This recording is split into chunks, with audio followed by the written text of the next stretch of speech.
ഞാൻ ഇന്നും ആ ചിരട്ട ഞാൻ അകംഭാവമായിട്ട് പറയുന്നതല്ല, കപ്പ് ഇതുമായിട്ടിരുന്നാൽ ഒരു മനുഷ്യൻ അറിയത്തില്ലായിരുന്നു. നമ്മളങ്ങനെ അങ്ങനെ വെറൈറ്റി തപ്പി. അപ്പോൾ ആരും ചെയ്യാത്തതൊക്കെ ചെയ്യുമ്പോഴത്തേന് ആൾക്കാരിലേക്ക് ഒരു ഇത് വരും. അങ്ങനെ വന്നാണ് ഒരു ഇടയ്ക്ക ഉണ്ടാക്കിയത്.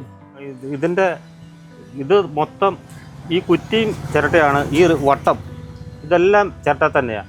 അപ്പോൾ പിന്നെ നമുക്കിത് കൊട്ടുന്ന കമ്പും കൂടെ ചിരട്ടയിലാക്കാമെന്ന് പറഞ്ഞ് ഇതാരും അങ്ങനെ ചെയ്യാൻ ശ്രമിച്ചിട്ടില്ല. ഇത് ചെറിയൊരു കമ്പി ഇതിനകത്തിട്ടുണ്ട്, അല്ലെ ഇത് ഒടിഞ്ഞു പോകും.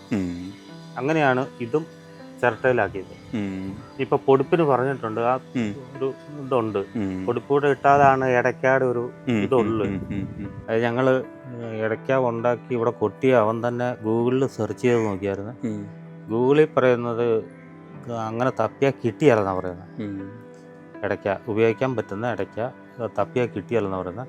പക്ഷെ അതും ദൈവത്തിൻ്റെ അനുഗ്രഹം കൊണ്ട് എനിക്ക് ആ സൗണ്ട് ഇതും ഞാൻ കൈകൊണ്ട് തൊട്ടിട്ടില്ല, കൊട്ടാനറിയത്തില്ല. അതിൽ നിന്നാണ് ഞാൻ തൃശ്ശൂരുള്ള ഒരാളെ വിളിച്ചായിരുന്നു. പുള്ളി തടി കൊണ്ട് ഉണ്ടാക്കുന്ന ചെണ്ട, ഇടയ്ക്ക ഇതെല്ലാം ഉണ്ടാക്കി വിൽക്കുന്ന, ഫുള്ളായിട്ട് ഉണ്ടാക്കി തോലിട്ട് എല്ലാം ചെയ്ത് കൊടുക്കുന്ന ആളാണ്. അത് വിളിച്ച് പുള്ളിയുടെ നിന്നാണ് ഞാൻ അളവെല്ലാം മേടിക്കുന്നത്.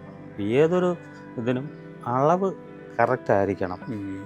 അത് മാറിയാൽ ചിലപ്പോൾ സൗണ്ടിൽ ഇതിൽ വ്യത്യാസം വരും. അപ്പോൾ അതെനിക്കറിയാം.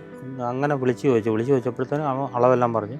പക്ഷെ അവൻ പറഞ്ഞത് 50 ഇതിൻ്റെ കുറ്റി ഉണ്ടാക്കിയാൽ 20 തന്നെ ഉള്ളു നല്ല രീതിക്കുള്ളത് കിട്ടുള്ളൂ. അപ്പോൾ എനിക്ക് പേടിയായി. ഞാൻ ഒരെണ്ണമല്ലേ ഉണ്ടാക്കുന്നത്, അത് എങ്ങനെ വരും?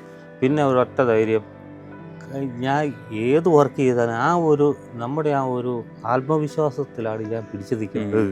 അതെന്നു വെച്ചാൽ ഇത് തോലുണ്ട്, ഈ സാധനത്തിന് എന്തായാലും തോലിടുന്നു.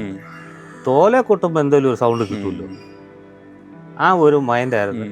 ഉണ്ടാക്കി വന്ന് അറിയാവുന്നവൻ കൊട്ടിക്കഴിഞ്ഞപ്പോഴത്തേക്കും എൻ്റെ മനസ്സിലുണ്ട് ഒരു ചിൽ പോലത്തെ ഒരു സൗണ്ട് ഇതിന് കിട്ടും.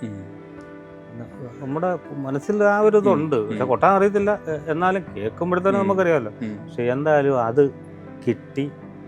അന്ന് ഇതുണ്ടാക്കി കൊണ്ടിട്ട് ഇവിടെ അമ്പലത്തിൽ ദീപാരാധനയുടെ സമയം അത് കൊട്ടി കേൾക്കുക എന്ന് പറഞ്ഞാൽ ജീവിതത്തിൽ ഇതുപോലെ ഒന്നും ഇനി കിട്ടിയല്ല.